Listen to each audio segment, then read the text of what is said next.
Selamat pagi, kita bersama lagi dalam ruang bicara yang dibawakan kepada anda tentunya di Bernama TV, dan hari ini kita memilih satu lagi topik yang saya kira cukup relevan sebenarnya dengan perkembangan semasa, dan kita akan sembang topik ini bersama dengan seorang tetamu yang cukup istimewa sebenarnya yang sudah pun berada di studio ruang bicara ini bersama dengan saya. Baiklah, topik yang kita pilih hari ini ialah Kasa Prihatin. Dan KASA itu ialah singkatan daripada Kementerian Alam Sekitar dan Air. Dan tentunya kita cukup berterima kasih dan bersyukur sebenarnya kerana kita ada tetamu yang sudah pun berada bersama saya di studio. Jadi kita ingin mengucapkan setinggi-tinggi terima kasih dan juga Assalamualaikum kepada Yang Berhormat Datuk Seri Tuan Ibrahim Tuan Man, iaitu Menteri Alam Sekitar dan Air ataupun KASA. Jadi Datuk, apa khabar? Alhamdulillah. Sehat, sehat, Alhamdulillah. Lama dulu kita bersama sebenarnya ya. Dan hari ini kita dapat bersama lagi. Alhamdulillah. Sihat ya, ceria. Macam inilah tu. Alhamdulillah. Dan kepada anda yang sedang bersama kami ketika ini, kami juga sebenarnya dengan izin daripada Yang Berhormat Datuk Seri Tuan Ibrahim, anda juga boleh mengemukakan soalan ataupun pertanyaan berkaitan dengan isu yang kita pilih hari ini. Jadi gunakanlah dua talian yang telah pun kami sediakan kepada anda di 0326979767 dan juga 0326979768. Baiklah, barangkali menarik dan tidak terlewat jugalah untuk kami terus mengucapkan tahniah kepada Yang Berhormat Datuk Seri Tuan Ibrahim sendiri kerana telah pun diangkat sebagai Menteri KASA. Jadi artinya sudah 1 tahun lah Datuk Seri memegang jawatan tersebut. Mungkin menarik jugalah di permulaan program ini kita ingin berkongsi pengalaman dan juga cabaran yang Datuk Seri hadapi sebagai Menteri di Kementerian Alam Sekitar dan Air ini. Silakan. Okay, terima kasih sekali dan semua para penonton. Pertama sekali Alhamdulillah, Kementerian ini 10 hari bulan Mas baru ni cukup 1 tahun. Setahun. Bila saya diamanahkan untuk melaksanakan tanggungjawab di kementerian, perkara pertama yang kita buat ialah untuk pertama sekali kita tengok apa-apa yang telah dirancang oleh menteri yang dahulu, dan mana-mana perkara yang kita boleh kita teruskan agenda tersebut. Mana-mana yang perlu kita perkemas, kita perbaiki. Sebahagiannya ada yang dalam proses, yang ditinggal dan kita teruskan. Kita adakan beberapa perkara besar. Yang pertama sekali saya wujudkan satu pelan yang kita namakan Pelan Kelestarian Alam Sekitar 2030 untuk tempoh 10 tahun, untuk tengok hala tuju kementerian ke mana dan apa yang kita nak garis pandukan dalam tempoh 10 tahun. Dan jadi kita ada 2 sektor satu sektor alam sekitar, dan saya tengok sektor alam sekitar ni kita bangunkan beberapa unit yang untuk penambahbaikan. Contohnya kita menyemak semula Akta Alam Sekitar 1974. Kadang-kadang Akta ni lama, yang perlu penguatkuasaan, hukuman yang lebih tegas, yang lebih keras dan sebagainya lah. Jadi kita buat semakan. Yang keduanya kita tubuhkan satu unit jenayah alam sekitar. Sebelum ni tak ada. Unit jenayah sekitar ni kita dapat kerjasama daripada polis, dalam operasi kita bersama. Terutama bila kita nak kena pasti punca-punca pencemaran ni, kita perlukan suatu kepakaran bersama di antara pihak polis, pihak Jabatan Alam Sekitar dan sebagainya untuk operasi. Jadi kita wujudkan unit cegah jalan alam sekitar. Kemudian di waktu yang sama kita juga tingkatkan operasi. Alhamdulillah kita baru dapat anugerah operasi terbaik Asia. Alhamdulillah dari Jabatan Alam Sekitar ni, penghargaan kepada Jabatan Alam Sekitar. Jadi pencapaian ini membuktikan bahawa kita tidak kompromi dengan sebarang elemen pencemaran alam sekitar, sama ada pada air ataupun pada udara dan sebagainya. Kemudian kita juga ada perkara-perkara yang kita tergantung, contohnya pengstrukturan semula air. Alhamdulillah tahun ini kita selesai. Kita selesai mengadakan perjanjian untuk migrasi air di Kerajaan Negeri Pahang, Kedah, kemudian Perlis. Yang tergantung agak lama. Alhamdulillah dapat kita selesaikan ketiga-tiga negeri tersebut.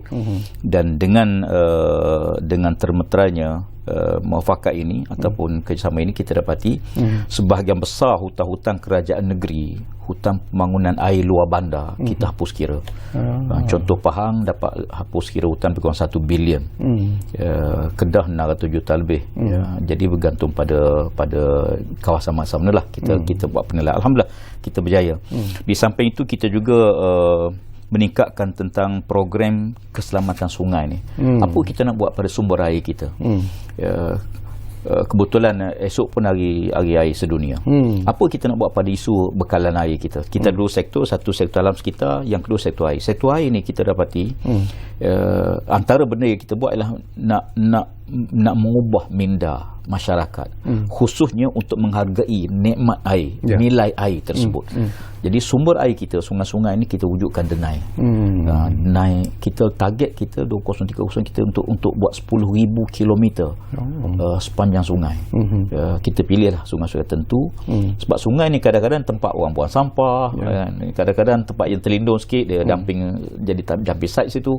Jadi bila kita buat denai, kawasan tu akan hidup dengan itu, basikalnya, joggingnya, riadah. Akhirnya sungai tu secara tak langsung akan dapat dijaga. Kalau kita jaga sumber air kita, kemudian kita tingkatkan upaya logi kita dan sebagainya, kita atasi soal air tidak terhasil atau non-revenue water, NRW kita, dia tu di antara target di peringkat kementerian lah. Kita ada komitmen kita untuk buat pelaporan kepada badan antarabangsa, dan ini kita memenuhi semua. Dalam tempoh setahun ni alhamdulillah banyak cabaran yang kita berjaya atasi. Alhamdulillah. Bila kita bercakap tentang pencemaran sungai, ini pun saya nak kongsi sedikit bersama dengan Datuk Seri lah, sebelum kita panjangkan kepada isu-isu lain. Dulu saya tahu apabila Datuk Seri mengambil alih sebagai Menteri Alam Sekitar dan Air, berlaku juga pencemaran sungai yang begitu serius pada satu ketika. Sungai Kim Kim di Johor adalah contoh yang cukup ketara sebenarnya. Jadi apakah Datuk Seri melihat bahawa selepas tindakan telah pun diambil oleh pihak kerajaan dan sebagainya, dilihat bahawa isu pencemaran sungai itu sebenarnya sekarang ini berada pada keadaan yang lebih baik dan terkawal sebenarnya? Okey, terima kasih. Baru ni pun saya turun, baru lagi minggu lepas saya turun ke Sungai Kim Kim. Bila diviralkan bahawa sungai ada pencemaran, kita pun turun. Apa yang kita buat sekarang ni ialah pertama sekali kita pantau sungai-sungai yang memang menjadi tempat lah, menjadi quote and quote sebagai sungai yang tercemar. Contoh Sungai Kim Kim. Jadi bila kita turun ke Sungai Kim Kim dan kita siasat, pertama sekali laporan yang digembar-gembor tu tidak sebegitulah. Tidak begitu. Tapi berlaku pencemaran, berlaku. Apa yang kita buat sekarang ialah Sungai Kim Kim ni kita nak ubah betul konsep dia. Kita naikkan Sungai Kim Kim ni antara sungai yang cantik, sungai yang tempat rekreasi dan yang hidup. Apa yang kita buat sekarang ialah pertama kita bangunkan denai lebih kurang 25 km sepanjang sungai tersebut. Kemudian yang keduanya, kita minta industri yang ada sepanjang sungai tu dia juga turut menyumbang. Contoh katalah 200 meter ni syarikat A dia keluar dana dan dia turut sama untuk jaga. Dan saya ucap terima kasih banyak pada masa UTM yang turun sama baru ni, Datuk Seri KSU pun turun, saya pun turun sekali. Dan kita tengok sebenarnya Sungai Kim Kim ni boleh kita bangunkan. Sama juga Sungai Gong. Sungai Gong di Selangor kita tengok pun hasil yang sama. Sungai ni hitam, kemudian cemar, dan kita nak ubah. Jadi kita termasukkan sungai-sungai ini sebagai sungai yang akan kita bangun dengan program sungai denai kebangsaan kita, insya-Allah. Jadi kalau kita dapat lestarikan sungai-sungai ini cantik, sentiasa orang hidup, kemudian influence daripada industri ni pun kita ke arah untuk wujudkan satu pusat kawalan. Sekarang ni isunya ialah kilang-kilang industri ni katakanlah 200. Kuasa kita terpaksa monitor 200 kilang industri. Jadi apa yang kita ke depan ni ialah kita tengok kalau kita boleh wujudkan suatu sistem di mana buangan sisa daripada kilang industri ini dapat kita wujudkan satu dan kita pantau satu sumber, maknanya sebagaimana logi kumbahan, kita buat logi bersepadu, maknanya kita monitor di situ. Dia tak perlulah kita monitor semua kilang. Jadi dengan cara ini pertama sekali kita tu dapat kena pasti kalau berlaku pencemaran daripada kilang-kilang industri, kita pantau itu sebelum dia ke sungai. Jadi ini antara yang sedang kita usahakan di peringkat kementerian. Tapi sesuatu yang mungkin Datuk Seri juga perlu perjelaskan di sini tentang kewujudan kilang-kilang di tepi-tepi sungai, di pinggir-pinggir sungai dan sebagainya. Ianya masih lagi memberi masalah sebenarnya bila kita bercakap tentang pencemaran sungai, pencemaran alam sekitar dan sebagainya. Jadi tindakan yang dan juga langkah proaktif yang dilakukan oleh KASA sendiri dalam mengatasi masalah ini. Apakah dari segi undang-undang ini yang sedia ada sudah cukup cukup sebenarnya untuk menyedarkan mereka supaya tidak membina kilang-kilang di pinggir-pinggir ataupun di tebing-tebing sungai ini? Kita ada dua isu. Pertama sekali, kilang tu memang dah sedia ada. Dah lama wujud. Dah lama wujud. Dah bertahun-tahun kilang tu wujud. Dan kilang ni satu yang berlesen lah, yang halal lah. Satu lagi yang haram ni, kilang haram.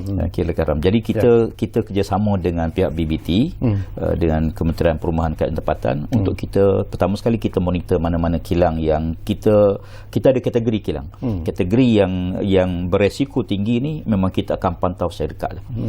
Dan kita akan buat serbuan, kita akan buat tindakan bersepadu dengan pihak unit jenayah alam sekitar tadi untuk kita monitor kilang-kilang. Sebab kadang-kadang bila kita cek, kadang-kadang benda kilang sama pun. Kilang ni pernah kita saman dulu. Dia mengulang balik. Jadi kita perlu, sebab saya kata kita perlu tingkatkan denda hukuman supaya kilang-kilang ni lebih prihatin lah. Dan kita, alhamdulillah hingga setakat ni kita operasi kita, mana-mana kilang yang buat pencemaran kita gantung operasi. Ada yang kita gantung sebulan, ada sampai 3 bulan pun kita gantung operasi. Dan dia mesti keluarkan kos untuk bersihkan semua sungai dia, dan kita akan pantau melalui CCTV kita, pelaporan kita setiap waktu. Jadi itu di antara mekanisme yang kita buat lah. Yang keduanya, memang kilang ni dia ada satu kawasan yang kalau kawasan yang dizonkan, zon industri sebagai contoh, kita mudah. Sebab kita boleh banner sistem di situ. Terutama kawasan-kawasan industri baru. Untuk ke depan ni kita harapkan semua industri ni pelepasan dia punya influen dia mesti disalurkan kepada satu sumber yang saya sebutkan tadi. Tapi ini yang dah sedia ada, kita kawal. Yang tersusun insya-Allah kita ada kaedah-kaedah melalui di bawah Jabatan Alam Sekitar kita, insya-Allah. Saya tertarik hati juga bila Datuk Seri sentuh tadi tentang esok sambutan Hari Air Sedunia 2021 peringkat kebangsaan, dan tema yang dipilih ialah Jom Turun Sungai. Apa yang Datuk Seri maksudkan dengan tema Jom Turun Sungai itu? Apa yang ingin dicapai sebenarnya? Alhamdulillah, besok ni dia hari Sungai Sedunia. Hari Air Sedunia. Hari Air Sedunia. Air Sungai nanti bulan September. Ada satu lagi. Satu lagi. Itu lain. Itu lain. Okey. Air Sedunia ni pertama sekali kita nak menghargai nilai air. Tema kita ialah hargai air. Jadi program kita ialah kita supaya nak gerakkan semua masyarakat kita untuk turun ke sungai. Satu hari yang masyarakat seluruhnya kalau boleh, seboleh mungkin untuk turun gotong royong, membersihkan sungai, tebing-tebing sungai dan sebagainya. Dan ini kalau kita lihat dalam program Jom Turun Sungai ni, ada beberapa program yang kita telah susun di seluruh negara. Alhamdulillah pagi besok Perdana Menteri akan buat pelancaran kepada program ini. Dan kita kali ini kita pilih sungai. Minggu lepas saya pergi ke pelancaran di Perak, dekat Kuala Kangsar, alhamdulillah. Dan besok kita akan turun. Jadi ini di antara usaha kita lah. Hasrat besar kami di peringkat kementerian ialah kita nak jadikan 2 hari dalam setahun ialah hari gotong royong untuk menghargai sungai, menghargai sumber air kita. Jadi kalau semua pihak boleh turun, kita bersihkan sepanjang sungai tu, dan ini saya fikir dia akan melahirkan satu kecintaan kita kepada sungai kita lah. Itu matlamat besar kita, sambutan Hari Air ni.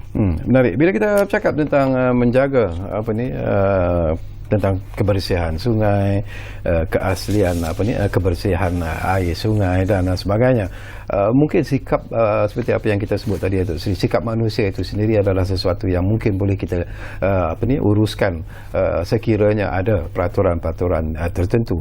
Tetapi yang menjadi masalah juga ialah tentang bagaimana nak mengurus perubahan iklim misalnya, yang selalunya juga secara kita direct ataupun indirect memberi kesan sebenarnya kepada pencemaran sungai, banjir dan sebagainya. Jadi apa yang dikasa lakukan untuk mengatasi masalah ini? Kita ada 2 perkara. Yang pertama sekali, apa yang diistilahkan sebagai perubahan iklim. Satu lagi perubahan cuaca.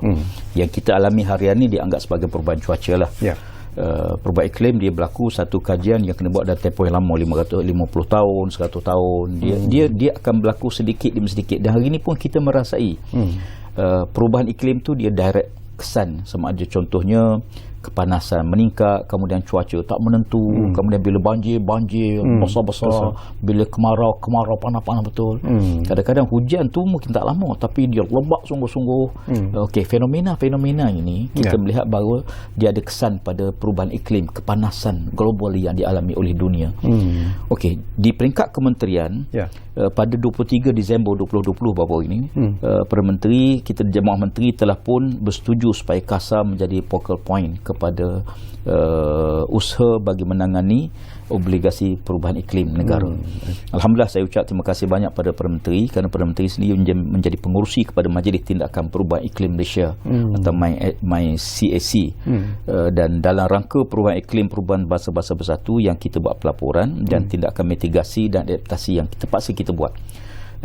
Pertama, bila kita menilai tentang hakikatnya, kita perlu bangunkan dulu suatu kerangka perundangan. Kerangka perundangan dan dasar berkaitan dengan perubahan iklim bagi mengukuhkan kerangka institusi perubahan iklim. Jadi kita kena wujudkan dulu. Dan ini kita sedang bangunkan. Yang keduanya, setelah kita sediakan kerangka perundangan, supaya sebarang tindakan kita boleh buat, kita bertindak ke atas kerangka perundangan. Saya melihat ada keperluan untuk kita wujudkan Suruhanjaya Alam Sekitar negara. Satu agensi yang akan melihat semua elemen alam sekitar ni, termasuk perubahan iklim dan sebagainya, sebagai satu agensi yang boleh memantau secara langsung. Soal pelaporan kita satu bab kepada badan dunia, tapi obligasi kita macam kita nak buat. Contohnya, kita kena adapt rangka adaptasi kita dengan perubahan iklim yang berlaku. Apa puncanya? Contohnya kita negara sedang bangun. Mau tak mau, hutan kita terpaksa tebang. Satu, sebagai sumber ekonomi. Yang keduanya, penduduk makin bertambah, perumahan kena buat. Ladang kita kena besar. Jadi di waktu yang sama, hutan kita menyerap karbon. Bila hutan kita makin sikit, jadi daya serapan karbon kita makin berkurangan. Dan kita cek apa puncanya. Pelepasan karbon besar banyak pada sumber tenaga, kenderaan contohnya. Itu yang paling banyak. Betul. Jadi kita terpaksa pergi kepada usaha untuk hidup dalam kerangka yang disebut sebagai kerangka yang selaras dengan perubahan. Contohnya kita terpaksa gunakan solar, sistem solar kita, murahkan mobility kita, gunakan elektrik ke arah itu. Dan ini seluruh dunia sedang bergerak ke arah itu sekarang ni. Tujuannya ialah supaya kepanasan dapat dikawal. Di waktu yang sama, kita harus akui bahawa kita ada komitmen mempertahankan jumlah hutan kita.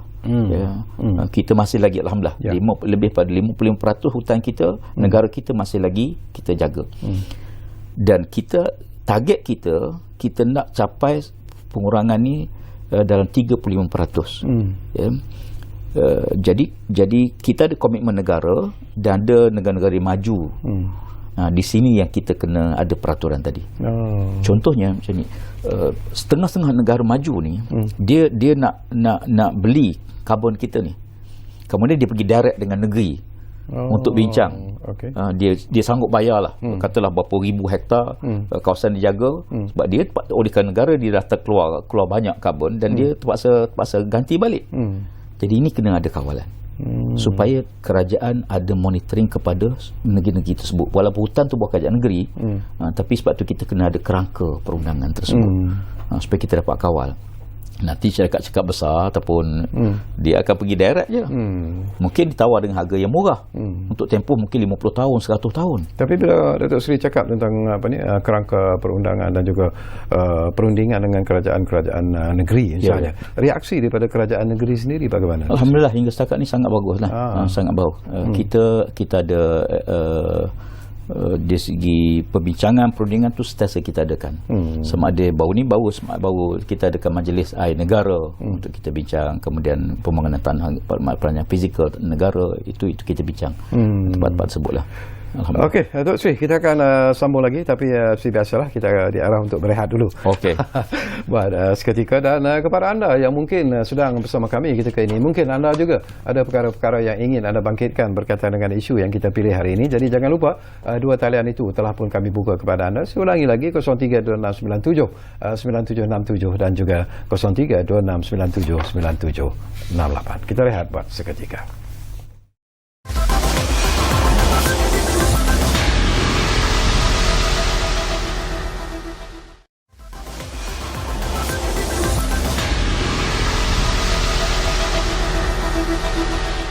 Baiklah, kita kembali semula ke ruang bicara ini, masih lagi bercakap tentang Kasa Prihatin, dan tentunya kita masih lagi bersama dengan Yang Berhormat Datuk Seri Tuan Ibrahim Tuan Man, iaitu Menteri Alam Sekitar dan Air ataupun Kasa.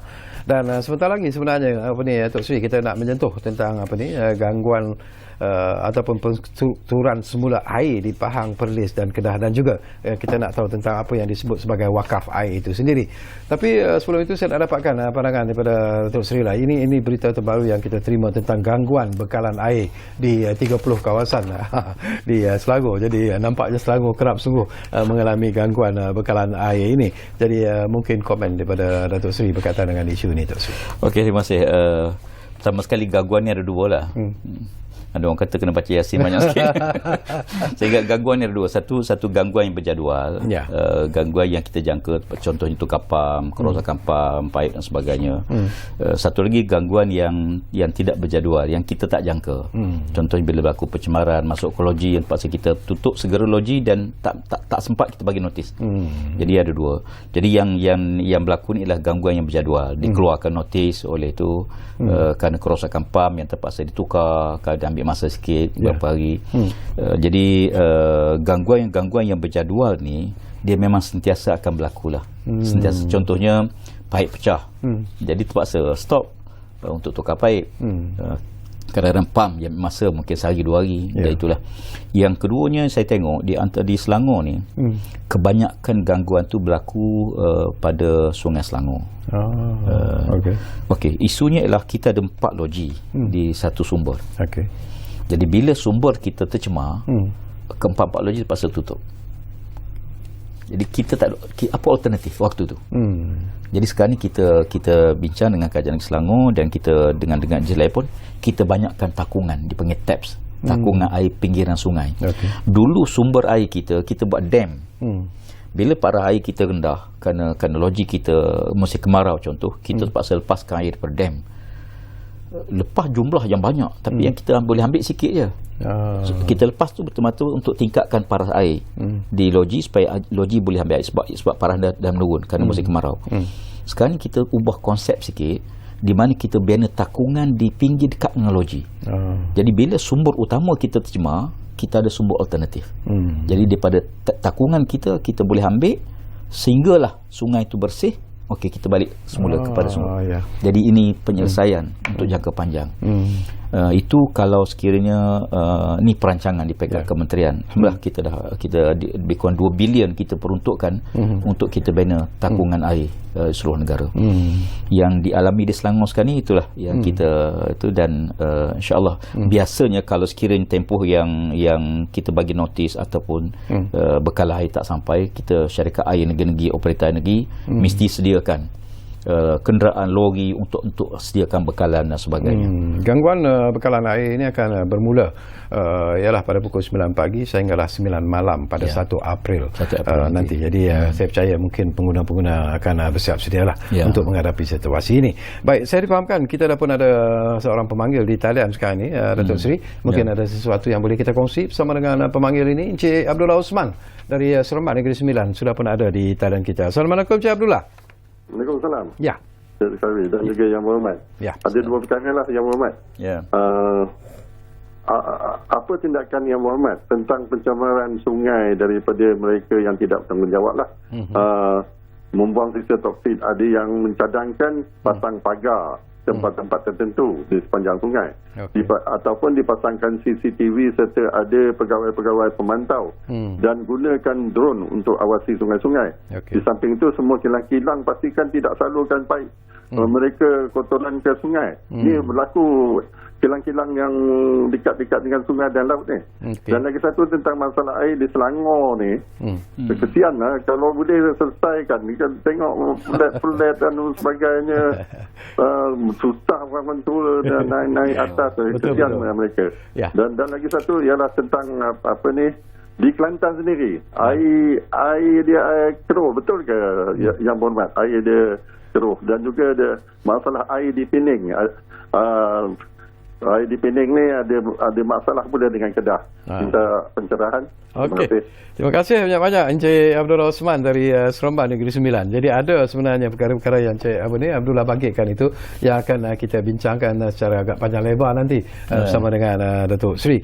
Tapi ialah mungkin soalan pertama itu boleh mendapat pencerahan daripada Datuk Seri lah tentang pencemaran. Baru kita sentuh tadi lah.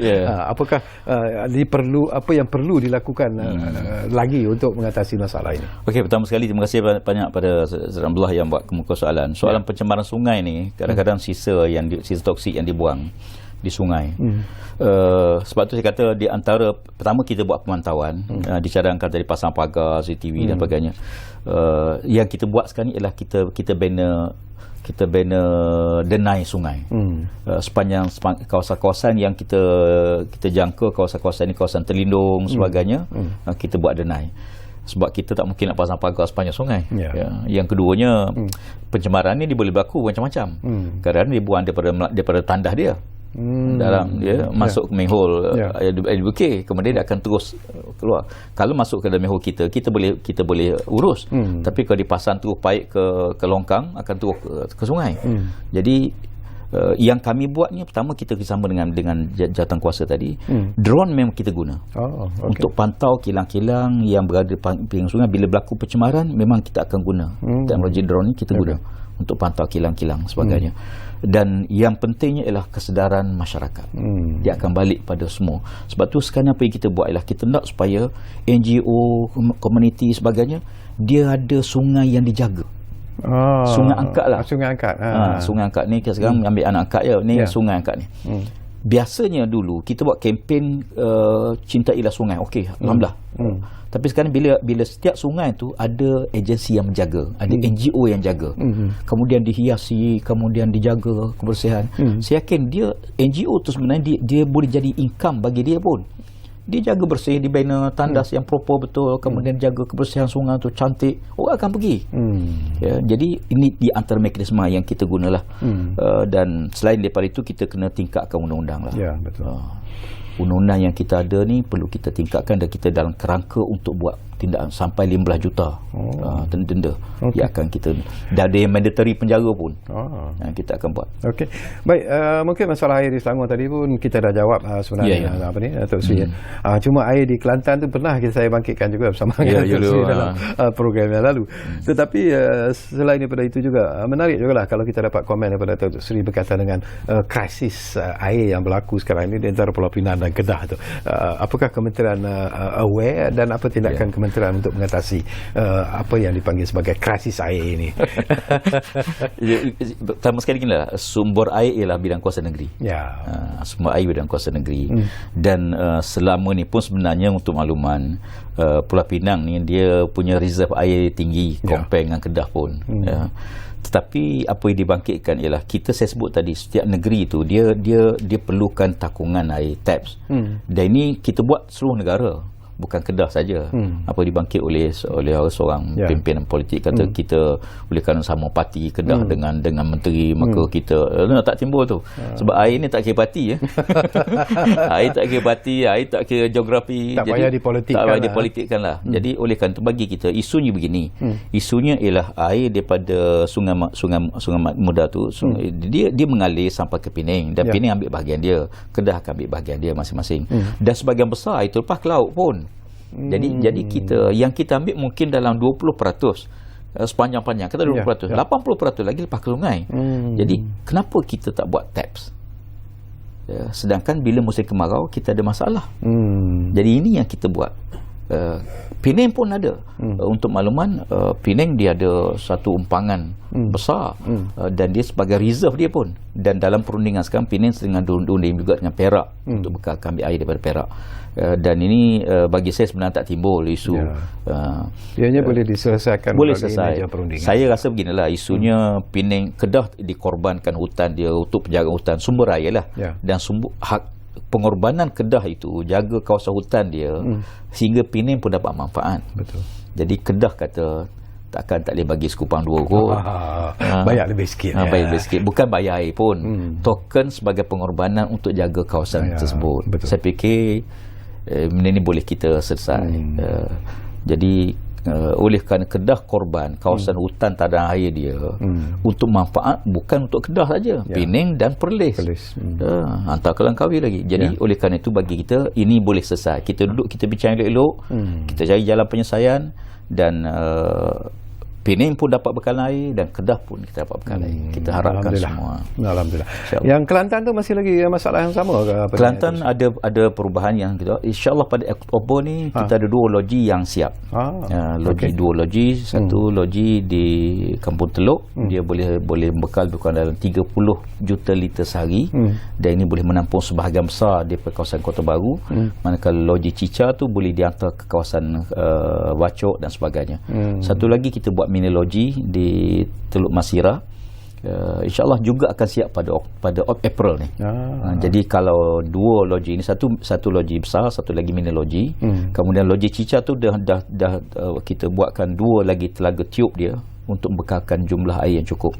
Isu di Kelantan ada satu isu bekal sumber. Kadang-kadang kita target 30 juta liter 30 MLD, tiba-tiba tak sampai, mungkin 15-18. Kenapa? Mungkin kerana faktor air.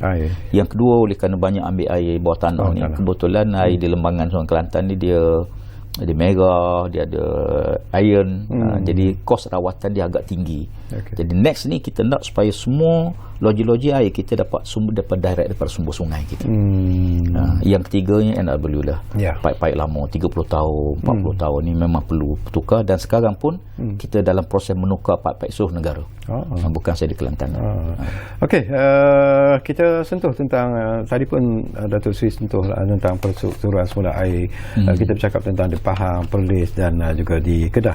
Dan juga kita nak tahulah tentang perkembangan semasa tentang apa yang dipanggil sebagai wakaf air itu yang kita ingin tahu. Silakan Datuk Seri. Okey, terima kasih. Pertama sekali tentang perstrukturan air ni, alhamdulillah hampir semua negeri di Semenanjung telah pun distrukturkan semula. Pahang pada 23 Disember baru-baru ini, alhamdulillah kita dengan perstrukturan semula ini bermakna semua hutang-hutang air luar bandar tu dihapus kira oleh kerajaan pusat sebanyak lebih kurang 1 bilion. Manakala 1.4 bilion lagi hutang tu akan diambil alih oleh PAAP dengan jaminan aset yang telah diserah oleh kerajaan Pahang. Itu di Pahang. Manakala di Perlis kita tanda tangan pada 4 Mac 2021 baru-baru ini. Alhamdulillah kita berjaya selesaikan rundingan hampir 10 tahun. Dindong. Kenapa lama sangat? Lamanya kadang-kadang berapa nilai? Biasalah negeri nakkan nilai ni mahal sikit, pusat kata nilai ni begini kita boleh bagi, jadi dindong begitu tu ambil masa agak panjang. Kemudian proses berlaku. Alhamdulillah kita selesai baru ni. Di Perlis kita hapus kira hutang 185 juta. Alhamdulillah kita hapus kira, mati bebanan hutang kerajaan negeri itu dah berkurang banyak lah.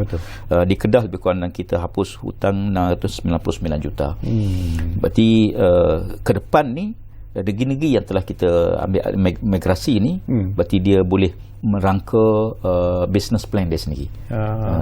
Jadi ini kita harapkan boleh selesai masalah yang dialami oleh negeri-negeri tersebut lah. Sebelum tu Datuk Seri, ada juga pandangan-pandangan yang bermain di luar sana lah, terutama di kalangan ahli-ahli politik. Mereka mengatakan apa yang dilakukan oleh kerajaan melalui KASA, seperti apa yang Datuk sebut tadi di Pahang, di Perlis dan juga di Kedah, itu lebih bermotifkan politik, bukan untuk membantu kerajaan negeri ataupun rakyat. Jadi mungkin Datuk boleh nafikan tentang persepsi seperti ini. Saya nak sebut tadi lah bahawa isu air ni bukan isu parti dan bukan isu kaum.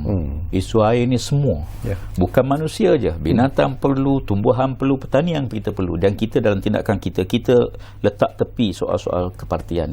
Bagi kita kita nak selesai, macam mana saya nak selesaikan masalah bekalan air pada rakyat. Kita ada dua. Satu, rakyat yang berada di dalam kawasan zon paip utama. Okey, ini tak apa.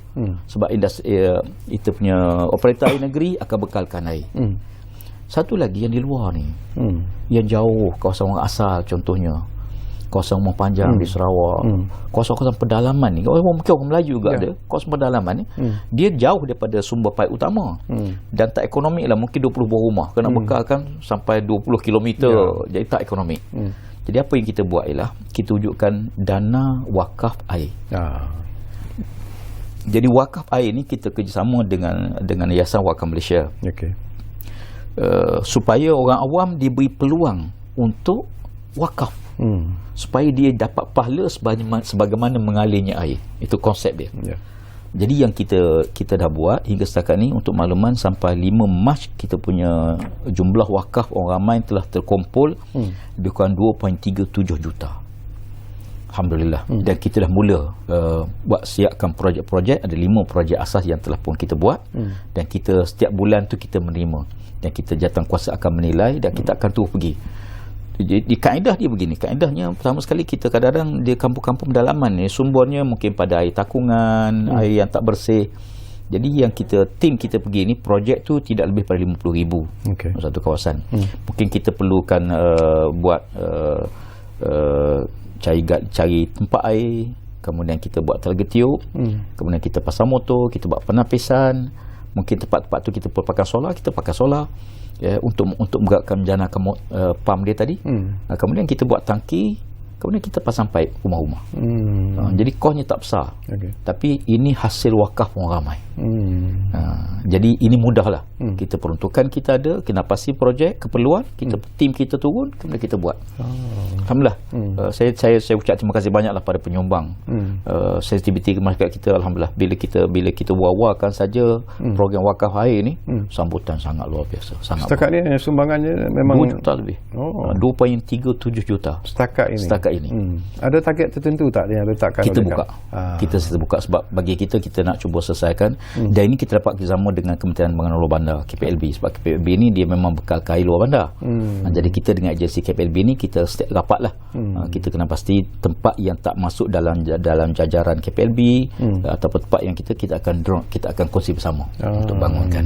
Tadi Datuk Seri juga ada sentuh sebentar selalu lah tentang menggantikan paip-paip lama, menggantikan paip-paip pecah dan sebagainya yang menimbulkan masalah kepada bekalan air di seluruh negara sebenarnya. Dan Datuk Seri pun mengatakan bahawa paip-paip yang sedia ada ini sudah pun terlalu lama dan sebagainya. Peruntukan yang diberikan untuk program ini atau untuk projek ini tu, adakah besar dan mungkin juga memerlukan satu pendekatan yang berbeza, ataupun macam mana pandangan Datuk Seri? Okey, isu kita sekarang ni, air kita ni sebahagian besarnya kita akuilah bocor. Paip bocor kan. Paip tu lama. Dia jangka hayat paip kita 35 tahun ke 40 tahun. Jadi kalau dah sampai 40 tahun memang sampai masa lah kena ganti. Kemudian sebahagian paip kita ni dia pakai paip-paip lama ni, dia akan pecah dan sebagainya lah. Saya tengok dalam, kita letak target lah untuk sampai 2030 ni, kita letak sasaran kita untuk dapat menurunkan NW ke 25%. Untuk itu kerajaan memperuntukkan bukan 2 bilion. 2 bilion kita peruntukkan untuk program NRW ni. Sebagai contoh, ada negeri-negeri sampai bocor 64.5%. Wow. 64% bocor.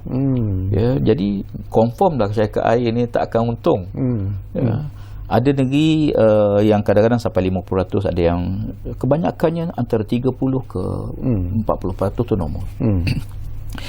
Apa yang kita lihat sekarang, contoh tahun 2017 kita punya NRW kebangsaan kita ialah 35.5%. 2018 35.7% makin naik. 2019 36.2% lagi naik. 2020 38.8%. Bermakna sistem kita memang kita kena tukar sepenuhnya. Kadang-kadang pipe ni kita tukar bahagian ni okeylah. Depan pula bocor. Jadi oleh kerana itu kita kena tukar sistem tu seluruhnya. Jadi ini di antara yang sedang kita lakukan seluruh negara. Dan insya-Allah kita ada 3 pendekatan. 3 pendekatan yang kita buat. termasuklah pendekatan kerajaan biaya sepenuhnya. Ya. Yang kedua, mana-mana negeri mencapai target yang kita letak, kerajaan bayar sebanyak mana jumlah tu. Pendekatan 2. Pendekatan 3 ni kita nak libatkan syarikat-syarikat swasta. Mereka pergi deal dengan operator negeri. Okey, dia akan tukar pipe ni. Dia sanggup, dia biaya dulu.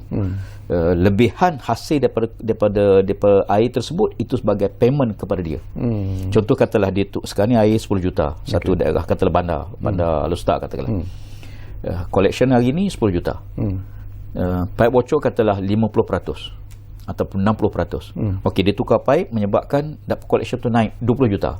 Jadi ada peningkatan 10 juta. 10 juta tu dia akan dia dengan syarikat air negeri. Perjanjian lah. Mungkin 70-30 daripada hasil itu dia sebagai reimburse balik dia punya bayaran dia. Jadi ini di antara pendekatan, ada 3 pendekatan yang kita guna. Dan saya juga sedang meneliti pendekatan ini mungkin kita perlu juga untuk menyemak balik. Saya fikir kena semak balik pendekatan ini sebab kalau kita bina loji pun kalau pipe bocor tak mana juga. Jadi kita kena selesaikan keseluruhan. Loji memang perlulah sebab loji ni kadang-kadang dibina untuk keperluan 20,000 penduduk. Sekarang dah penduduk dah 30,000. Jadi loji tak mampu tampung. Loji memang perlu dibesarkan. Tapi pendekatan yang ada ni kena teliti balik. Ada juga pandangan, ada juga pendapat Datuk Seri, ada juga dimainkan dengan begitu meluas jugalah bahawa mungkin masanya sudah sampai bahawa rate charge yang dikenakan terhadap pengguna itu juga harus ditingkatkan sedikit dalam memberikan kelegaan kepada syarikat-syarikat air. Jadi apakah Datuk Seri merasakan ini mungkin juga perlu diberi perhatian yang serius oleh semua pihak? Saya setuju sebab contohnya ada negeri dah 38 tahun tak naik. Tapi setiap kali nak naik ni kita fikir bising pula orang. Bising sebab naik ni orang tak setuju. Semua orang tak suka. Saya pun tak suka naik-naik ni. Tetapi isunya begini, isunya kos operasi makin meningkat. Bahan kimia makin naik, kos pipe makin naik. Jadi syarikat air memang tak mampu menampung kalau berterusan. Jadi oleh kerana itu semakan kita buat. Kita buat dan kita pun dah bentang pada kabinet sebenarnya. Dah ada negeri-negeri, kebanyakan negeri dah setuju pun untuk kenaikan. Cuma kita pertimbangkan dalam situasi bila yang sesuai dan berapa kenaikan supaya tidaklah membebankan rakyat yang tengah susah. Tapi mau tak mau kita harus fikir ke situlah. Kalau kita nak air bersih, kita nak air yang cantik, kos rawatan air ni bukan mudah. Kalau kita tengok sungai, daripada sungai macam teh susu tu sampai pipe kita jernih. Bukan mudah itu. Untuk sampai titik air yang jernih tu mahal harga dia. Yang mudah tu bila kat rumah kita buka kita buka tengok kalau keruh bising lah. Tapi kos kita kena korban lah. Kita kena sedia membayar dengan kos yang terpaksa ditanggung oleh operator air. Saya setuju bahawa banyak operator air mengeluh lah. Mengeluh. Tapi oleh kerana dia terpaksa akur kepada apa yang kerajaan cadangkan, jadi kita harapkan mereka juga sebagai besar dah setuju untuk dipertimbangkan kenaikan. Cuma kerajaan lihat berapa kenaikan, bila kenaikan yang harus kita buat dan kesesuaian waktu. Tapi mau tak mau kita kena fikir situlah. Saya setuju sangatlah apa yang dibangkitkan itu, insya-Allah. Okey, kita tinggalkan dulu tentang isu air ini, kembali semula tentang isu alam sekitar ni. Ini pun timbul banyak kes. Ini mungkin Datuk Seri boleh beri penjelasan sedikitlah tentang pembuangan sisa plastik ni secara haram. Dan ianya dilakukan melalui kapal kontainer. Apa tindakan yang boleh diambil ataupun telah diambil setakat ini oleh Kementerian Datuk Seri sendiri untuk mengatasi masalah ini? Apakah dari segi penguatkuasaannya ataupun dari segi undang-undang yang perlu diperketatkan lagi ataupun dipertingkatkan lagi? Okey, ini pun satu isu tentang sisa plastik ni. Kita tak mahu negara kita jadi tempat membuang sampah negara-negara maju. Betul. Dan kita tegas bahawa kita buat operasi bersama dengan pihak immigration dan pihak custom sebagainya di pelabuhan-pelabuhan kita. Untuk makluman dalam tempoh Januari 2019 hingga Disember 2020, Jabatan Alam Sekitar berjaya hantar balik sebanyak 254 kontainer. 254 kontainer ke negara pengeksport dengan anggaran berat lebih kurang 5,512 metrik tan. Sisa plastik tanpa melibatkan kos kerajaan Malaysia, sebab kosnya ditanggung oleh syarikat tersebut. Jadi kita hantar balik. Dan JAS juga telah berjaya operasi lebih kurang 204 kilang kita semula sisa plastik haram dalam tempoh tersebut. Maknanya kita memang kuat kuasa sungguh, sebab sisa plastik ni, satu plastik tu memang kita ban. 20-30 kita tak lagi single use plastik ni, kita tak nak guna lagi. Sebab plastik ni bila tengok pencemaran dia teruk sangat. Longkang-longkang semua kalau kita pergi pantai pun plastik teruk. Jadi sebab tu sebarang kemasukan kontena yang mengandungi barangan yang dilarang, memang kita akan buat operasi. Kebanyakan kontena ni datang daripada mana tu? Rata-rata kalau kita tengok sebagai contoh ya, daripada Amerika, daripada negara maju pun ada, macam-macam. Dan kita buat penghantaran balik, dan kita tahan, kita check lah kalau betul. Dia ada dua. Satu, dia punya bila sampai kontena yang ditulis bahan tu lain apa yang ada dalam. Itu biasalah tu. Yang keduanya kita operasi, walaupun kita tengok kadang-kadang diselit juga benda-benda yang tak, jadi kita tindak tegas, kita hantar balik sisa dia punya bahan tersebut. Okey, saya difahamkan mungkin ada masa lagi untuk kita ambil satu lagi panggilan terakhir yang ada di talian kita ini. Maya dari Kuala Lumpur, saya difahamkan ada di talian kami sekarang ni. Assalamualaikum Maya. Assalamualaikum. Saya dah 20 tahun dulu saya duk tertanya-tanya kenapa lah tak ganti part kita yang terlalu lama ni, sebab pocong ni dah biasa sangat, dah selalu sangat dengar. Tapi at last buat juga. Terima kasih ke Datuk Seri. Tapi janganlah ambil lama masa, susah tak ada air. Sebab air ni basic kan dalam hidup kan. Betul. Basic dalam hidup kita. Yang basic air pun kita tak boleh solve macam mana.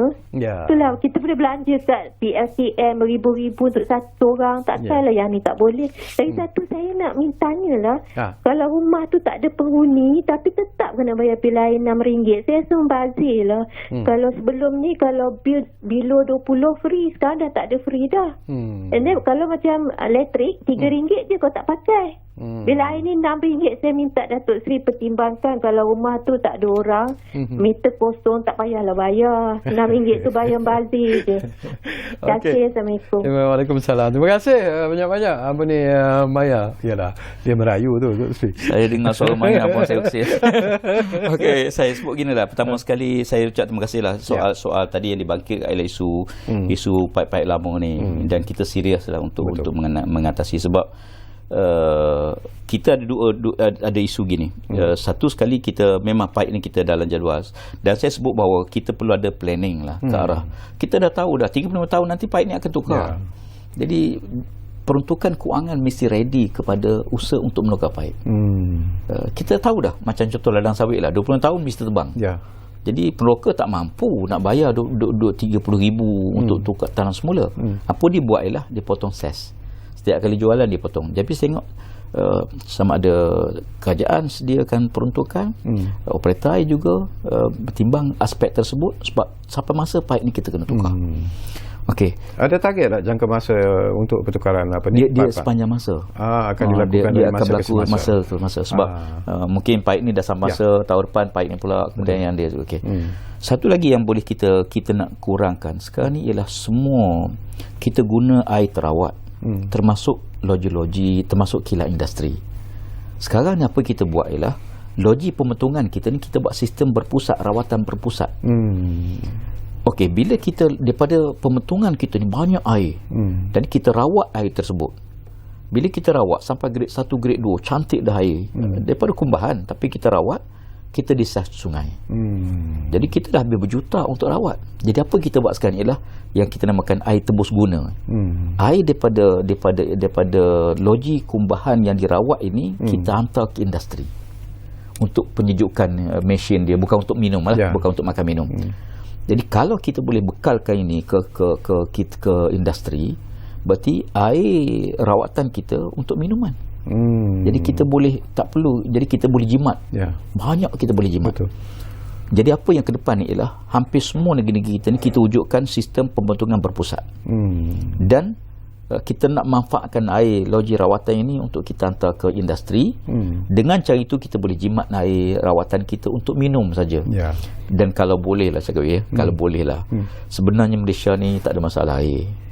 Hujan banyak, Tapi air hujan kita sekarang ni kita basuh kereta pun air terawat, kita siram pokok bunga pun.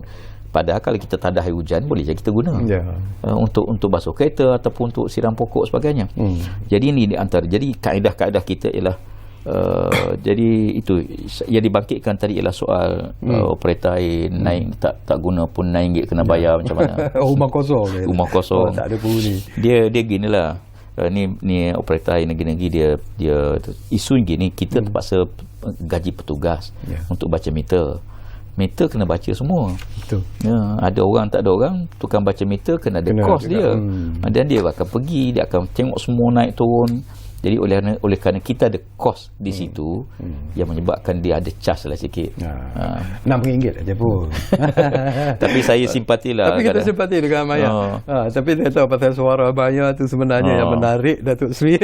Tu saya kita boleh tengok balik RM6 macam mana kita boleh kita berada di penghujung Datuk Seri. Tak banyak lagi masa yang tinggal lah.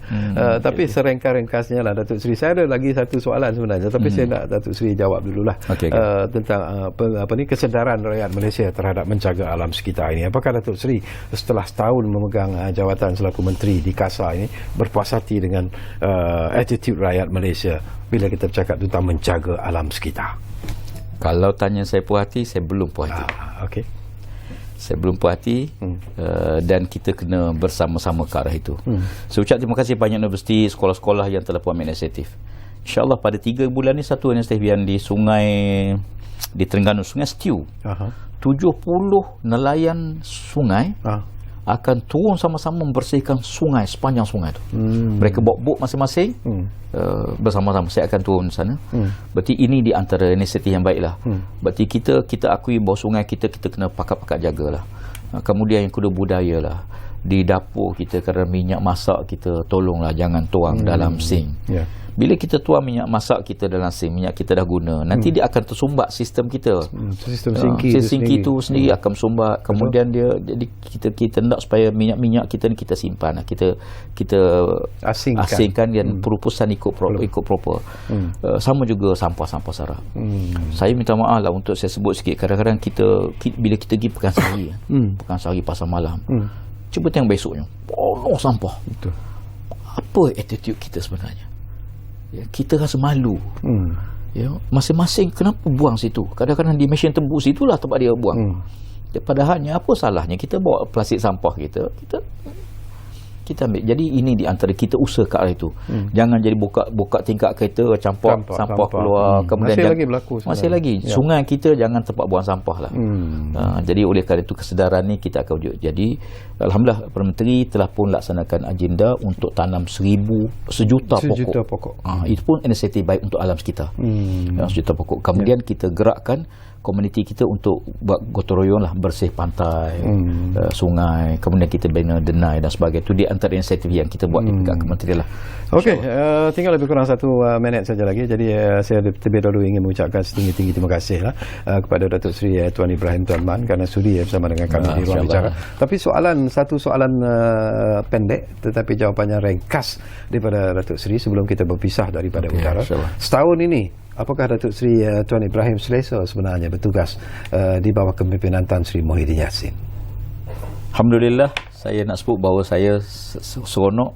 Pandangan kita didengar, boleh bincang, boleh tukar pandangan. Yang kedua, sangat selesa dengan tim saya di kementerian. Timbalan menteri, pegawai-pegawai kanan kementerian, KSU yang berpengalaman. Saya bagi saya begini. Saya beritahu staf saya di jabat. Kerja berat tak apa, tapi wujudkan suasana kerja yang seronok. Kalau kita boleh wujud suasana kerja seronok, kita tak rasa beban tugas kita. Tapi kalau suasana kerja tak seronok, walau kerja ringan, kita rasa terbeban. Jadi kerjasama sangat bagus dan saya ucap terima kasih banyaklah pada seluruh pegawai saya di kementerian, para menteri yang telah banyak beri komitmen kepada kementerian. InsyaAllah usaha kita dipermudahkan oleh Allah SWT. Terima kasih banyak pada malam ya, Pak Sama. terima kasih banyak-banyak juga kepada Yang Berhormat Datuk Seri Tuan Ibrahim. Saya cukup selesa setiap kali zaman sembang bersama dengan Yang Berhormat Datuk Seri, dan mungkin dalam masa yang singkat ini nanti kita bersama lagi Datuk Seri untuk cakap banyak lagi isu banyak lagi alam sekitar dan air.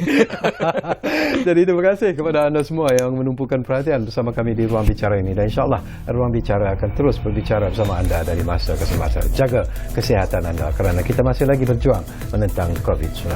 Jumpa lagi.